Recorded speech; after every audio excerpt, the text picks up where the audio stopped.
Hello, I'm Sophie Kirtley and I'm going to be reading to you from my book, The Wild Way Home. Chapter 1, Hunt. I hide on the mossy branch of the hazel tree, my legs dangling into nothing. I wait. The wind rustles the leaves, a wood pigeon coos, the forest creaks and cracks like old bones. A wordless shout from the direction of Dead Man's Cave. The hunters are coming. I squint into the hazy sunlight. I can see a ripple of trembling trees where they carve and smash through the forest. The crack, thump, rip of sticks grows louder as they tear their way closer and closer to my hiding place. The hunters hack through the bracken and out into the patch of sunshine right at the foot of my tree. It's them. Lamont, Beaky, Nero. I don't dare breathe. Lamont stands, hands on hip, and peers into the forest. Beaky circles the tree, jabbing at rabbit holes, prodding the undergrowth with a long, sharp stick. Nero growls, black ears pricked, hackles raised, nose to the ground. My heart thuds, hard and loud. Nero stops. He sniffs and lifts his nose towards me. Then Nero turns his head sharply away. He can hear something else. Then I hear it too. There's rustling in the bracken. Nero looks to Lamont. Lamont lifts a finger to his thin lips. Beaky nods. They think the noise is me. The thing in the undergrowth rustles again. Lamont signals a countdown with his fingers. 3, 2, 1. The hunters charge into the bushes, yelling, their sticks raised high. A young deer bounds out on the opposite side, tail pale amongst the tree shadows. It springs away and is gone. Nero chases after the deer, barking. Nero! Yell Lamont and Beaky, waist deep in a tangle of brambles. I see my chance. I touch wood just for luck. Then I scramble from my tree and I run. Beaky shouts, "It's Charlie!" But I don't look back. Down the hill, through the forest towards the river. My feet pound the ground and my fists pummel the air. I charge over the wooden bridge and up the steep gravel path on the other side. Each breath is heavy. My chest hurts. At Druid's Well, I swerve off the path and run straight up through the bracken. I know exactly where I'm going. I hear the thump of the hunters running across the bridge. They're gaining on me. I pass the rope swing and run through the patch of wild mint until I reach the edge of the clearing. Panting, I look back over my shoulder. All clear. I run out of the tree cover and up the mound, tugging on tufts of grass to heave myself right up to the top. I reach the spirit stone. I lean with my forehead pressed on the cool grey rock. Home, I say, high-fiving the spirit stone. Slumping down onto the grass, I close my eyes and gasp air into my aching lungs. I won the game.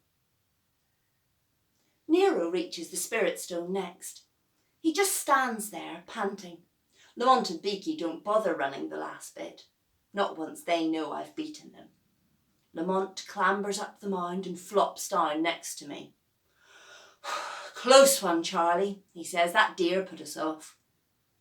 Just you blame the deer, I say. Lamont does a little half laugh and pokes me in the side. Nero comes over, long tail wagging, his eyes on the stick in his owner's hand. Go get it, Nero. Lamont tosses the stick into the clearing. Nero charges all the way back down the hill again. Oi! Yells Beaky, still staggering up the mound.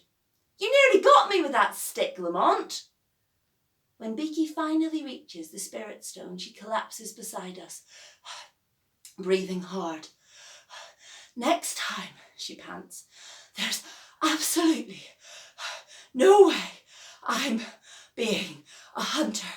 That forest is far, far too big to find anyone in. Just you blame the forest, Beaky, I say. We all laugh, even Beaky. We sit there, saying nothing, gazing out over our forest. I look at the gleaming river.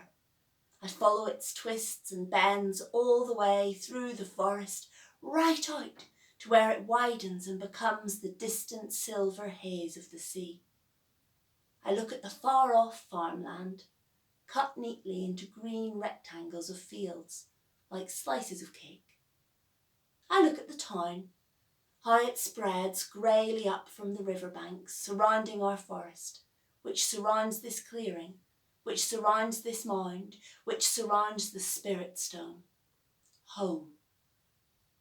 If I stretch my neck, I can just about see the roof of my actual home, where Dad is probably making tea for poor Mum, still stuck in bed, waiting for the baby who'll be born soon.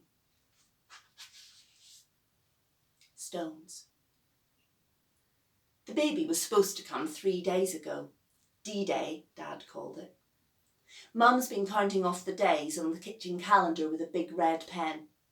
She's not been well, so the doctors put her on bed rest last month, and it's driving her absolutely bananas. I breathe in the warm summer air, watching a flock of noisy swifts flit and swoop in the clear blue sky. I wouldn't be able to stand it either, being stuck inside in summer, not able to do anything fun at all. It'll be worth it in the end, though. A little tingle creeps up my spine. Soon I'll have a brother or a sister, and everything will change. The light has that golden tinge now, and the shadows are stretched.